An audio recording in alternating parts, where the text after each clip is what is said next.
Joseph's life had changed in an instant. From being his father's beloved son, he was now a servant in a foreign land. The brothers who sold him into slavery were far away, but the pain of betrayal was still fresh in his heart. Yet even in Egypt, God was with Joseph.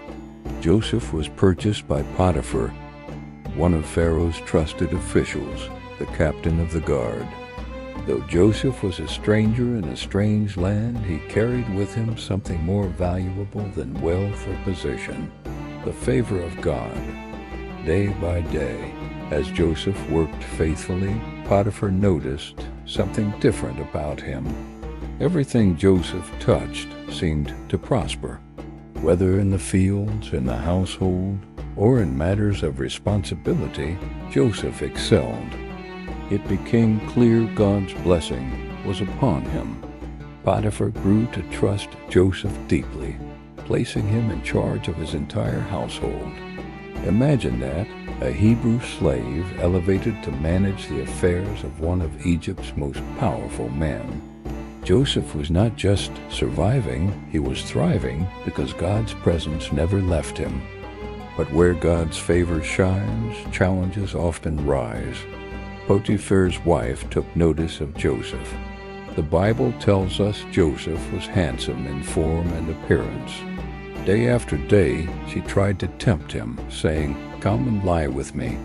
But Joseph, faithful to God and loyal to his master, refused. He said, "How then can I do this great wickedness and sin against God?" His commitment to righteousness was stronger than any fleeting temptation. Yet temptation did not end there. One day, when no one else was in the house, Potiphar's wife caught Joseph by his garment, insisting he yield. But Joseph tore himself away, leaving his cloak in her hands, and fled outside. He chose integrity over compromise, even though it would cost him dearly. Humiliated and angry, Potiphar's wife twisted the story. She accused Joseph of trying to attack her. When Potiphar heard this, his heart burned with anger. Without a fair trial, Joseph was thrown into prison. Once again, Joseph faced injustice. First, he was betrayed by his brothers. Now he was falsely accused and imprisoned. From the outside, it seemed his life was going from bad to worse. But Joseph's story was not defined by circumstances. It was defined by God's presence. Even in the dark, cold walls of prison, God was with Joseph. The Lord showed him steadfast love and granted him favor in the sight of the prison warden. Soon, Joseph was entrusted with overseeing the other prisoners. Everything under his care prospered because the Lord directed his steps. In time, two of Pharaoh's officials, the chief cupbearer and the chief baker, were thrown into the same prison. One night, each of them had a troubling dream. The next morning, Joseph noticed their sadness. With compassion, he asked, "Why do you look so troubled today?" They replied, "We have had dreams, but there is no one to interpret them." Joseph answered with humility and faith, "Do not interpretations belong to God? Tell me your dreams." The cupbearer spoke first. "In my dream I saw a vine before me. On the vine were 3 branches. As it budded, its blossoms opened, and clusters ripened into grapes. Pharaoh's cup was in my hand, and I took the grapes, pressed them into his cup, and placed the cup in his hand."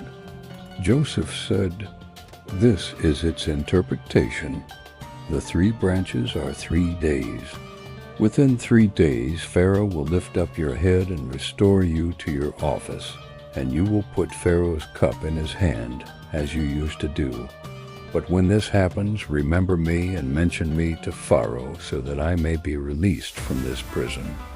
Encouraged by the good interpretation, the baker quickly shared his dream. "I too had a dream. I had 3 baskets of bread on my head. In the top basket were all kinds of baked goods for Pharaoh, but the birds were eating them out of the basket. Joseph's face grew solemn as he replied, "This is the interpretation. The 3 baskets are 3 days. Within 3 days, Pharaoh will lift up your head from you and hang you on a tree. The birds will eat your flesh." 3 days later, on Pharaoh's birthday, events unfolded exactly as Joseph had said. The cupbearer was restored and the baker was executed. But the cupbearer, in the joy of his restoration, forgot Joseph. Days turned into weeks and weeks into months.